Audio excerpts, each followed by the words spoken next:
मध्य प्रदेश में नवंबर माह में होने वाले चुनाव के पहले कांग्रेस ने भाजपा के बीच बयानबाजी तेज होने लगी है। पूर्व मुख्यमंत्री कमलनाथ ने मुख्यमंत्री शिवराज सिंह चौहान पर निशाना साधते हुए कहा कि चुनाव नजदीक आते ही शिवराज जी को घोषणाओं का नशा हो जाता है। वहीं भाजपा छोड़कर कांग्रेस में आए यादवेंद्र यादव को सदस्यता दिलाई। एमपी में राजनीति में एक बार फिर बड़ा फेरबदल हुआ है। इस बार बीजेपी के नेता ने कांग्रेस का दामन थाम लिया है। जी हां, बीजेपी के मुंगावली के बीजेपी नेता राव यादवेंद्र सिंह यादव ने कांग्रेस का दामन थाम लिया है। नेता यादव का कहना है कि वे पार्टी में सिंधिया के आने के बाद लगातार उपेक्षा का सामना कर रहे थे। इतना ही नहीं, इस नेता ने सैकड़ों कार्यकर्ताओं के साथ कांग्रेस का दामन थाम लिया है। एमपी में प्रदेश कांग्रेस अध्यक्ष कमलनाथ के नेतृत्व से प्रभावित होकर मुंगावली के भाजपा नेता राव यादवेंद्र सिंह यादव अपने हजारों समर्थकों के साथ कांग्रेस में शामिल हो गए हैं। मेरा परिवार, मेरे पिताजी जनसंघ के टाइम से भारतीय जनता पार्टी के कार्यकर्ता रहे और उन्होंने बड़े छोटे स्तर से भारतीय जनता पार्टी को, जब गुना जिला हुआ करता था, खड़ी करने में बड़ी मेहनत की। वो जिलाध्यक्ष भी रहे और संगठन में कई पदों पर रहे और बड़ा संघर्ष करके उन्होंने भारतीय जनता पार्टी को दोनों जिलों में खड़ा किया और वो 3 बार विधायक भी रहे। हमारे परिवार से मेरी माताजी जिला पंचायत में अध्यक्ष भी रहीं। अभी वर्तमान में मैं, मेरी पत्नी और मेरी माँ जिला पंचायत के सदस्य हैं और हमारा जो परिवार रहा है वो भारतीय जनता पार्टी की बड़ी सेवा की हमारे परिवार ने। परंतु 3 वर्ष लगभग जब से श्री सिंधिया जी भारतीय जनता पार्टी में आए, तब से हमारे जो जिला था अशोकनगर, उसमें जो भारतीय जनता पार्टी के जो पुराने कार्यकर्ता थे, जो निष्ठावान कार्यकर्ता थे, जिन्होंने अपना खून पसीना बहाकर भारतीय जनता पार्टी को आज इस मुकाम पर पहुंचाया था, कहीं ना कहीं उन लोगों के साथ उपेक्षा होने लगी, दोयम दर्जे का व्यवहार होने लगा, भेदभाव होने लगा और दिनों दिन भ्रष्टाचार बढ़ता गया। स्थिति ये हो गई अशोकनगर में कि 5-5, 6-6 किलोमीटर, 7-7 किलोमीटर शहर से बाहर जो अनुसूचित जाति के व्यक्तियों, हरिजन, आदिवासियों एवं अन्य लोगों की जमीनें थी, वो जमीनें नहीं बची, या तो छुड़ा ली गई या किसी न किसी तरीके से उन पर कब्जे कर लिए गए। बड़ी बड़ी कॉलोनियां हमारे जो भारतीय जनता पार्टी के नेता हैं, जनप्रतिनिधि हैं, वो काट रहे हैं। आप लोगों ने भी सुना होगा, कोई कॉलोनी कटती है तो वो बीघा में होती है या एकड़ में होती है, 2-5 किलोमीटर में। आपने शायद पहली बार सुना होगा, अशोकनगर में 1.5-2 किलोमीटर की कॉलोनी माननीयों के द्वारा काटी जा रही है। इतना भ्रष्टाचार, जिनके पास आज से 3 साल 4 साल पहले 5 साल पहले जो चुनाव हुआ था, उस टाइम चुनाव के लिए मतलब स्थिति खराब थी, पैसा नहीं था। आज वो 1-1 हजार 500-500 करोड़ रुपए के मालिक हो। मुर्में नहीं बच रही, राशन नहीं बच रहा और तमाम प्रकार का जो भ्रष्टाचार है वो लगातार चल रहा है। इस स्थिति से हम व्यथित हो गए बहुत ज्यादा और कहीं ना कहीं हमारे जो कार्यकर्ता थे, जो हमसे जुड़े हुए लोग थे, उन्हें कहीं ना कहीं केसबाजी में या किसी न किसी तरीके से प्रताड़ित किया जा रहा था लगातार। जब मैं बहुत दुखी हुआ, लगातार अंदर से घुट रहा था 3 साल से, जब मैंने क्षेत्र में जनता से बात की, हमारे कार्यकर्ताओं से बात की कि भाई अब क्या करना चाहिए, तो सभी की एक ही आवाज थी कि भैया अब तो एक काम करते हैं, अब सब लोग मिलकर अपन कांग्रेस ज्वाइन करते हैं। तब जाकर हमने विचार किया कि हम कांग्रेस ज्वाइन करेंगे। बिल्कुल कांग्रेस की विचारधारा से ही प्रभावित हुए। यह सही है, पहले भारतीय जनता पार्टी की जो विचारधारा थी अब वो नहीं बची है।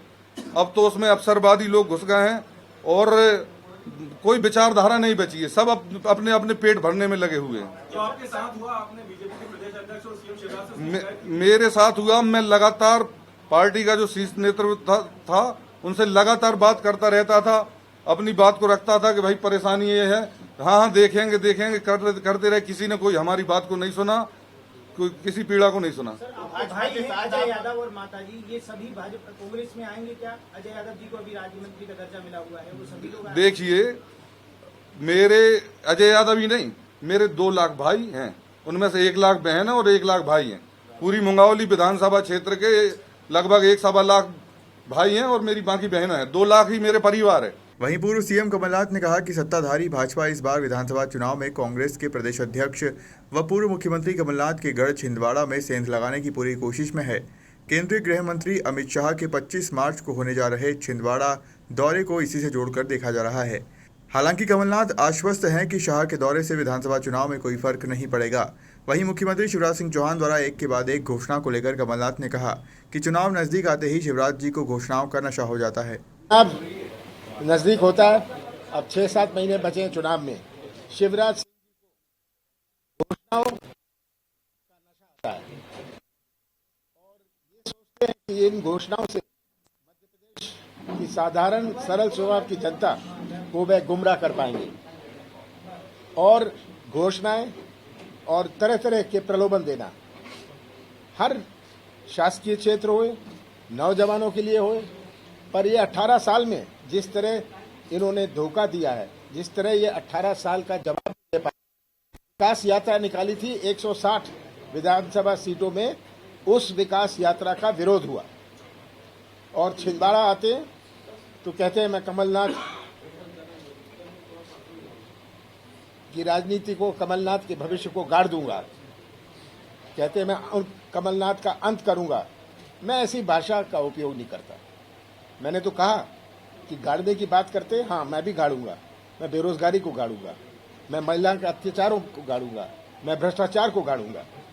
ये जो राजनीतिक स्तर में ये आ रहे हैं, बड़ी दुख की बात है कि जो इतने वरिष्ठ मुख्यमंत्री हैं, 18 साल या लगभग 18 साल मुख्यमंत्री रहे। मैंने तो कहा ये जो महिलाओं, इनको अब बहनें याद आई हैं। पहले ये मामा बनते थे, किसान के बेटे बनते थे। किसान के बेटे जब बने, सबसे ज़्यादा आत्महत्या देश भर में मध्य प्रदेश में हुई। मामा बनते थे, सबसे ज़्यादा अत्याचार महिलाओं पर हुआ, हमारे आदिवासियों पर हुआ। ये हमारे केंद्र के जो आंकड़े हैं, मैं उस आधार पर ये कह रहा हूँ। मैंने कहा है कि जहाँ तक बहनों का प्रश्न है, हम बहनों को 1500 रुपये हर महीने देंगे। और जहाँ गैस सिलेंडर की बात है, मैं उस दिन नरसिंहपुर में था, सब ने मांग उठाई, जो ये मांग उठाई कि 500 रुपये में, हम 500 रुपये में गैस सिलेंडर देंगे। इसमें कोई शक नहीं कि कांग्रेस की सरकार बनने जा रही है। बीजेपी बौखलाई हुई है, कार्यकर्ता से लेकर मुख्यमंत्री तक ये बौखलाए हुए हैं, इनके विधायक बौखलाए हुए हैं क्योंकि ये जनता का चेहरा देख के, आज जनता का चेहरा देख के, जहाँ हर वर्ग मध्य प्रदेश का परेशान है, ये फैसला मध्य प्रदेश का 6-7 महीनों में होने वाला है। मैं संतुष्ट हूँ मध्य प्रदेश के मतदाताओं से कि ये मध्य प्रदेश के भविष्य को सुरक्षित रखेंगे, सच्चाई का साथ देंगे। आज प्रश्न पार्टी या उम्मीदवार का नहीं है, आज प्रश्न है कि मध्य प्रदेश के मतदाताओं को ये तय करना है कि कौन से पटरी पर वो मध्य प्रदेश को ले जाना चाहते हैं। तो ये खुशी की बात है। मैं कल छिंदवाड़ा में था, भूतपूर्व विधायक के लड़के ज्वाइन कर रहे हैं कांग्रेस, बड़े नेता ज्वाइन कर रहे हैं बीजेपी से कांग्रेस में, और ये सोचते हैं ये नाटक से, कोई दिखावे से कि कार्यक्रम करो और दिखाओ, सड़क से पकड़ लो 10 लड़के और कहो कि ये कांग्रेस ये भी भाजपा ज्वाइन कर रहे हैं। ये सब नाटक अब नहीं चलने वाला। हमारे आज बड़ी खुशी का दिन है कि राव यादवेंद्र यादव, जिनके पिताजी देशराज यादव 3 दफे के विधायक थे मंगोली से, ये आज कांग्रेस में शामिल हो रहे हैं। ये मेरे साथ ही बैठे हैं, ये खुद बताएंगे किस कारण ये कांग्रेस में ज्वाइन कर रहे हैं।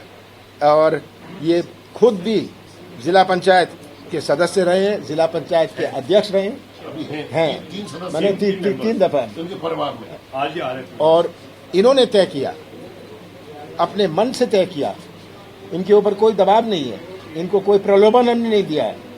इन्होंने अपने मन से तय किया कि मध्य प्रदेश के भविष्य को सुरक्षित रखने के लिए मैं कांग्रेस में शामिल होऊंगा। भोपाल से उमेश यादव की रिपोर्ट।